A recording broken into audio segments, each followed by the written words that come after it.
ጦርነት የማያውቁት የዓለም ሰላማዊ ሀገራት የሰላም ተምሳሌቶች። ሰላም የቻናላችን ተከታታዮች፣ በዛሬው ቪዲዮአችን ወደ ሰላማዊ የዓለም ክፍል ወደ መረጋጋትና መከባበር ምሽጎች ውስጥ ዘልቀን እንገባለን። ባለፉት ቪዲዮዎቻችን ጦርነት ምን ያህል አውዳሚ እንደሆነ ተመልክተናል። ደም አፋሳሽ ታሪኮችን፣ የፈረሱ ከተሞችንና የጠፉ ሕይወቶችን አስታውሰናል። ዛሬ ግን በተቃራኒው የብርሃኑን ጎን እናያለን። በዘመናዊ ታሪክ ውስጥ ወታደራዊ ግጭቶች ውስጥ ገብተው የማያውቁ ወይም በውጫዊ ጦርነቶች ውስጥ ንቁ ተሳትፎ የሌላቸውን ታዋቂ ሀገራትን እናያለን። እነዚህ ሀገራት ብዙውን ጊዜ በሰላማዊ ፖሊሲዎቻቸው፣ በብልህ ገለልተኝነታቸው ወይም በጂኦግራፊ አቀማመጣቸው ጥበቃ ምክንያት ጎልተው የሚወጡ የሰላም ተምሳሌቶች ናቸው። ጦርነት አድርገው አያውቁም ሲባል የታወጀ ዓለም አቀፍ ጦርነት ውስጥ አልተሳተፉም ማለት ነው። አንዳንዶቹ የውስጥ አለመረጋጋት ወይም ለአጭር ጊዜ የውጭ ወረራ ገጥሟቸው ሊሆን ይችላል። እስኪ እንጀምር። የዓለምን ማዕበል ተቋቁመው የሰላምን ባንዲራ ከፍ አድርገው ያቆሙትን እነዚህን አስገራሚ ሀገራት እንመልከት። አንደኛ፣ አይስላንድ፣ የእሳተ ገሞራና የሰላም ምድር። በዝርዝራችን መጀመሪያ ላይ የምናገኛት በሰሜን አትላንቲክ ውቅያኖስ ላይ የምትገኘው ልዩ ሀገር አይስላንድ ናት።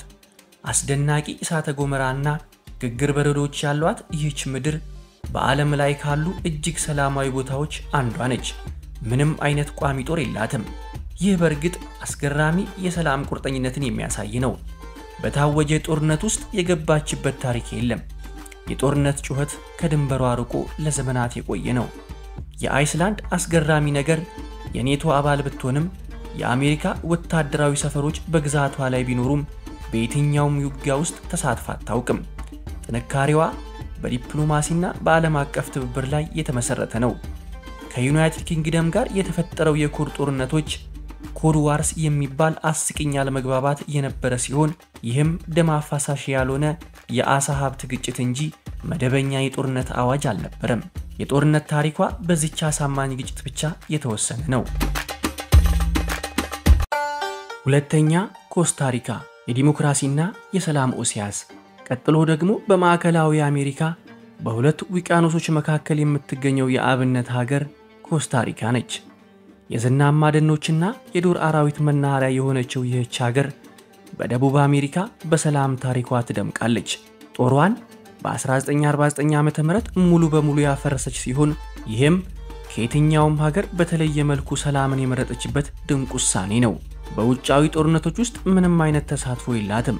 በጎረቤት ሀገር ጦርነት ሲናኝ ኮስታሪካ የሰላም ደሴቱን አቆይታለች። በዲፕሎማሲያዊ ብልህነቷና ለዓለም አቀፍ የሰላም ጥረቶች ማዕከል በመሆኗ ትታወቃለች። የጦርነትን መንገድ ትተው ሰላምን የመረጡበት ይህ ደፋር ውሳኔ ለሌሎች ሀገራት ትልቅ ትምህርት ይሰጣል። የጦር መሳሪያ ሳይሆን የመጽሐፍትና የትምህርት ሀገር በመሆኗ ትኮራለች። ሶስተኛ፣ ሊሽተንሽታይን፣ የአልፕስ ተራሮች እንቁ። ወደ አውሮፓ ስንመለስ በስዊዘርላንድና ኦስትሪያ መካከል በአልፕስ ተራሮች እቅፍ ውስጥ የተጠጋችውን ትንሽዬ ሀገር ሊሽተንሽታይንን እናገኛለን። ጦሯን በ1868 ዓ.ም በትክክል አፍርሳለች። ከዚያን ጊዜ ወዲህ በየትኛውም ጦርነት ተዋግታ አታውቅም። በገለልተኝነት ፖሊሲዋ የጸናች ሲሆን ለጥበቃዋም በስዊዘርላንድ ላይ ትተማመናለች። ሰላማዊ ህልውናዋ በብልህ የጎረቤት ግንኙነትና በዲፕሎማሲ ላይ የተመሰረተ ነው። አራተኛ፣ ቫቲካን ከተማ፣ የመንፈሳዊ ሰላም ማዕከል። በዓለም ላይ ትንሿ ሉዓላዊ ሀገር የሆነችው ቫቲካን ከተማ ደግሞ ሌላኛዋ የሰላም ተምሳሌት ነች። የካቶሊክ ቤተክርስቲያን መንፈሳዊ ማዕከል እንደመሆኗ ዓለማዊ ግጭቶች ከእርሷ ርቀው ቆይተዋል። ምንም አይነት መደበኛ ጦር የላትም። የውስጥ ደህንነቷን የሚያስጠብቀው በባህላዊ አልባሳቱ የሚታወቀው ሲውዝ ጋርድ ብቻ ነው። በዘመናዊ ታሪክ ውስጥ በየትኛውም ጦርነት ውስጥ አልተሳተፈችም። እንደ ሃይማኖታዊ ሉዓላዊ መንግስት ከምንም በላይ ሰላምንና ዲፕሎማሲን አጥብቃ ትደግፋለች። የቃሏ ኃይል የጦር መሳሪያዎቿ ናቸው። አምስተኛ፣ ሳን ማሪኖ፣ የጥንታዊቷ ሪፐብሊክ ሰላም። ከዓለማችን እጅግ ጥንታዊ ከሆኑ ሪፐብሊኮች አንዷ የሆነችው ሳን ማሪኖ በአውሮፓ ውስጥ በጣሊያን የተከበበች ሌላ ሰላማዊ ሀገር ነች። አነስተኛ የሆነ የሥራ ጥበቃ ኃይል ሲኖራት ሁለተኛውን የዓለም ጦርነት ጨምሮ በትልልቅ ዓለም አቀፍ ግጭቶች ወቅት ገለልተኝነቷን በብልሃት ጠብቃለች። የጦርነት ነበልባል ዓለምን ሲያንጫጫ፣ ሳን ማሪኖ ግን የተረጋጋችውን አቆይታለች። ዲፕሎማሲን በብልሃት በመጠቀም ጦርነትን ማስወገድ ትችልበታለች። የጥንቱ ሀገር ሳን ማሪኖ ዲፕሎማሲ እንዴት ሰላምን ማስቀጠል እንደሚችል አብነት ሆናለች። ስድስተኛ አንዶራ በተራሮች የተከበበች ሰላም። በፒሬኔስ ተራሮች መካከል የተደበቀችው በፈረንሳይና ስፔን መካከል የምትገኘው አንዶራ ደግሞ እንዲሁ በሰላም ታሪኳ ትታወቃለች። በጣም ውስን የሆነ የጦር ኃይል ያላት ሲሆን በታሪኳ በፈረንሳይና በስፔን ላይ ትተማመን ነበር። በዘመናዊ ታሪክ በታወጀ ጦርነት ውስጥ ተሳትፎ የላትም።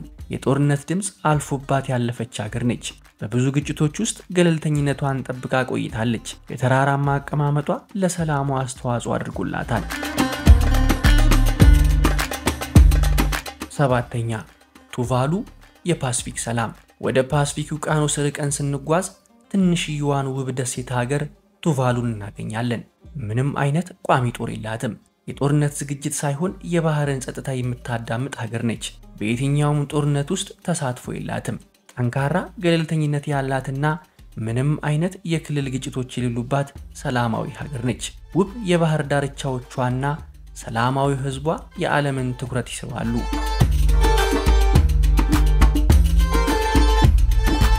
ስምንተኛ ሳሞአ የደሴቶች ስምምነት። ሌላዋ ሰላማዊ የፓሲፊክ ደሴት ሀገር ደግሞ ሳሞአ ነች። በሐሩር ክልል ደሴቶች መካከል የምትገኝ በተፈጥሮ ውበቷ ሰውን የምትማርክ ሀገር። ምንም አይነት ጦር የላትም።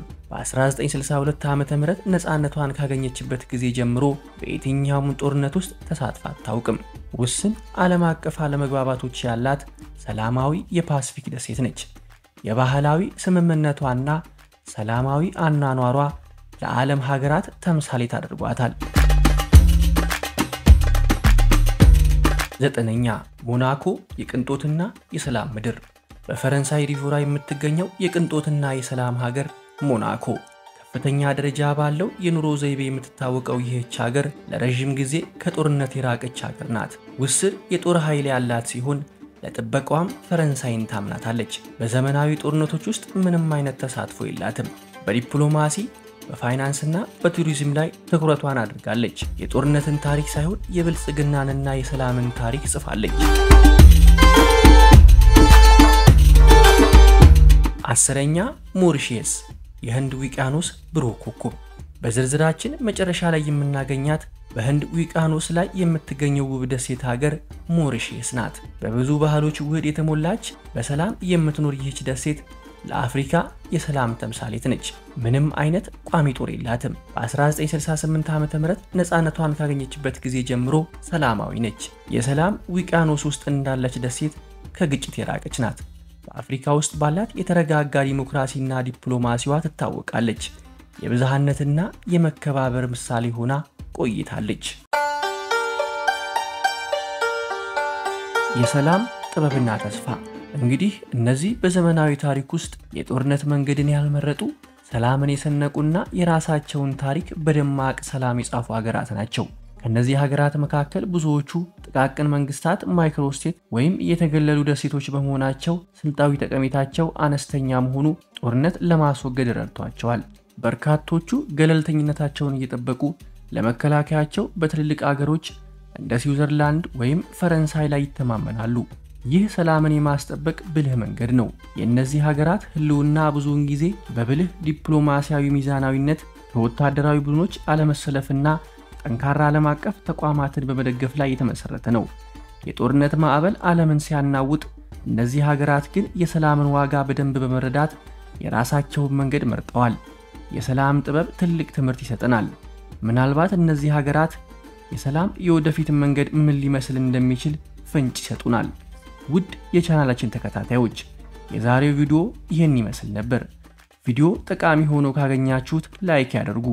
ከነዚህ ሀገራት ውስጥ የትኛው በጣም እንዳስገረማችሁ በአስተያየት መስጫው ላይ ያሳውቁን። በቀጣይ ሰላም በሚሸት ዝግጅት እስከምንገናኝ ቸርን ሰንብት።